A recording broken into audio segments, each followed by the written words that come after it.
संतांचा महिमा तो बहु दुर्गम, शाब्दिकाचे काम नाही येते. बहुत जळजरी झाली म्हैस गाय, तरी होईल काय काम देणो. तुका म्हणे अंगी व्हावे ते आपण, तरीच महिमान येईल कळो. शुक्लाम ब्रह्म विचार सार परमा माध्यम जग व्यापिनी, विना पुस्तक धारिणे मोबाईला धारते अंधकारापाम. हस्ते स्फटिकमालिका मिदधि पद्मासने संस्थितां, वंदे त्वां परमेश्वरी भगवती बुद्धिप्रदां शारदां. सर्वमंगल मांगल्ये शिवे सर्वार्थ साधिके, शरण्ये त्र्यंबके गौरी नारायणी नमस्ते. संतांचा महिमा तो बहु दुर्गम, शाब्दिकाचे काम नाही येते. बहुत जरी झाली म्हैस गाय, तरी होईल काय काम देणो.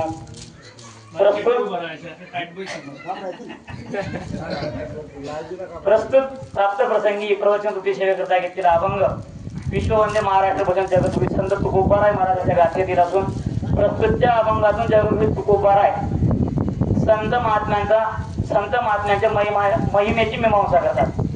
अभंगाच्या भाव विश्वामध्ये प्रवेश करण्याआधी थोडा अल्पता पर्याय असा. सालाबादाप्रमाणे चालत असलेला आपला या श्री क्षेत्र कपालेश्वर ते श्री क्षेत्र त्र्यंबकेश्वर हा पायगंडी सोहळा आणि या सोहळ्यातील ही तिसऱ्या दिवसाचा दुपारचा खेपा आणि त्यातील ही प्रवचनाची दुसऱ्या क्रमांकाची सेवा माझ्या वाटेला गुरुवारी ज्ञानांच्या आज्ञेने आली. ही माझे परम भाग्य समजतो. कारण मी आजपर्यंत प्रवचन काही कधी केलेलं नाही. हा पहिलाच प्रसंग आहे. आणि मला तरी वाटतं निळोबाराय माऊली ज्ञानोबारायांच्या आरतीमध्ये निळोबारायाने म्हटलेलं आहे की होता कृपा तुमची पशु बोलवेल, निर्जीव चाले भिंत महिमा आघात. जर संत महात्म्यांची अशी कृपा दृष्टी असते की रेडा सुद्धा वेद बोलू शकतो. मी तर चालता बोलता माणूस आहे. नानासारख्या महात्म्यांचा कृपा आशीर्वाद मला लागला आणि आज ही पहिली प्रवचन करण्याची संधी मला मिळाली. त्याबद्दल मी नानांच्या चरणी नतमस्तक होतो. आज आपण या दरेगाव या ठिकाणी आलो. हे मी आता या ताईंनी सांगितलं की हे वारकरी असे आहेत म्हटले की त्यांना सुद्धा वारीला जायचं असतं, पण ते आधी आपल्याला जीव घालतात आणि मग ते वारीला जातात. असं अंतकरण वारकऱ्यांचंच असतं बरं का. बऱ्याच ठिकाणी आपण बरेच लोक बघतो दिंडीने रस्त्याने, तर काही लोक दिंडीला बघून नमस्कार करतात, कोणी दक्षिणा देतो, कोणी पाया पडतं महाराजांच्या. पण काही लोक म्हणतात एका याचं चालतं भाऊ, ते उठा याचे कामानेच घर या उठलात का सुटणार. बऱ्याच लोकांचा असा किंतु परंतु असतो. पण हे दरेगाव हे गाव असं आहे की यांना वारकऱ्यांबद्दल आदर आहे. त्यांना जरी दिंडीला जायचं असतं पण तरी ते आधी आपली सोय लावतात आणि मग ते दिंडीला जातात. म्हणून या ग्रामस्थांच्या त्यांनी एकदा नतमस्तक होतो आणि सेवेला प्रारंभ करतो. संतांचा महिमा तो बहु दुर्गम, शाब्दिकाचे काम नाही येते. महाराज म्हणतात की संतांचा महिमा बहु दुर्गम आहे. महिमा शब्दाचा अर्थ की कार्य करण्याची शक्ती. अंधारातून उजेडाकडे नेण्याचं कार्य भगवान सूर्यनारायण करत असतात. हा त्यांचा महिमा आहे. आपल्याला या जगाला ताणलेल्या जगाला तहान भागवण्याचं काम आपले ढग करत असतात. हा ढगांचा महिमा आहे.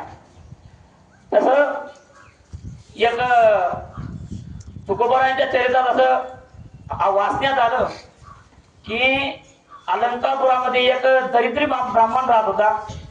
आणि तो दरिद्री ब्राह्मण भगवान ज्ञानोबारायांकडे गेला आणि भगवान ज्ञानोबारायांच्या समोर त्याने धरणं मांडलं.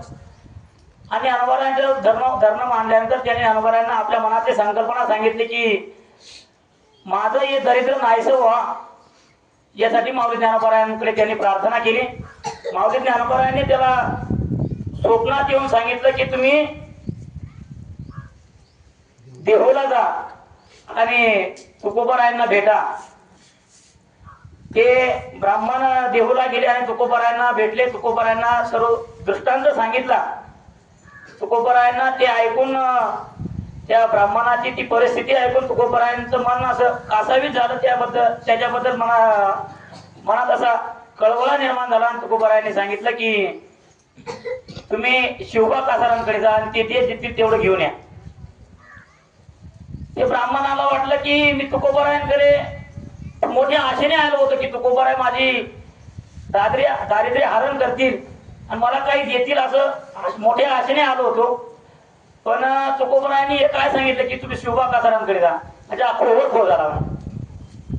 मग तुकोबाराय त्यांनी तरी मोठ्या आशेने ते शिवबा कासारांकडे गेले आणि शिवबा कासारांना सांगितलं की मला तुकोबारायांनी पाठवलं.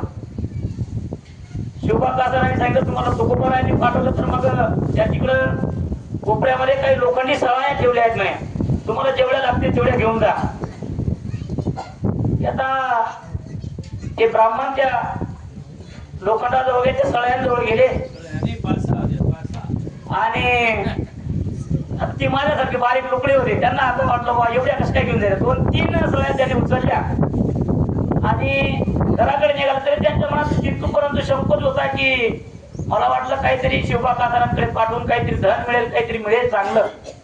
तर त्यांना वाटलं की जाऊ द्या बरं ठीक आहे. तुकोबारायांनी सांगितलं, साधू संतांनी सांगितलं, त्यामुळे त्यांनी त्या 3 सळ्या 3 पासा उचलल्या आणि तुकोबारांकडे यायला निघाले.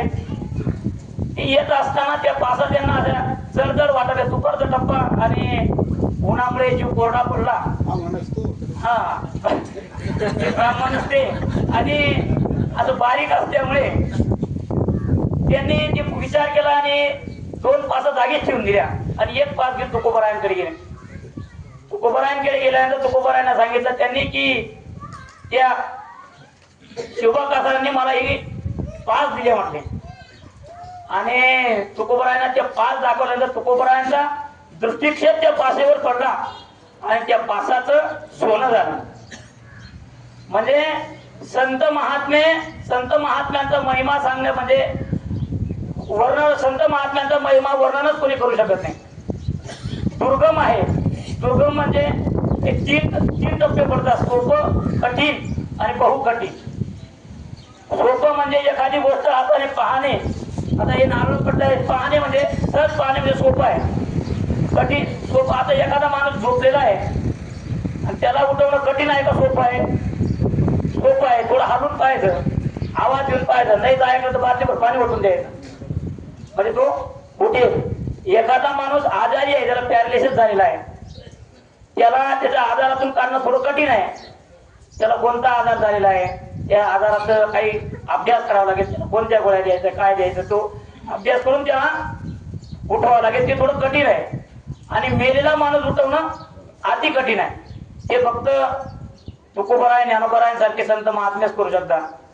आणि अशा महात्म्यांचं महिमा वर्णन करणं हे शाब्दिकाचं काम नाही. शाब्दिक म्हणजे गुरुवरे रामभाऊ महाराज सांगतात की शाब्दिक म्हणजे शास्त्रीय पंडिताचं सुद्धा काम नाही. जो एखादा काशीमध्ये काही त्यांनी वेदांताचं पठण केलेलं असेल आणि तो वेदाच्या रुच्या जरी सांगत असेल पण तो सुद्धा संत महात्म्याचं वर्णन करू शकत नाही. असे संत महात्म्यांचा महिमा अलौकिक आहे. असो यथामती यथा अवकाश. झालेली प्रवचन रूपी सेवा गुरुवरे नानांच्या चरणी समर्पित करतो आणि सेवेला पूर्ण विराम देतो. पुंडलिक वरदारी विठ्ठल श्री ज्ञानदेव तुकाराम पंढरीनाथ भगवान की जय. विठ्ठल.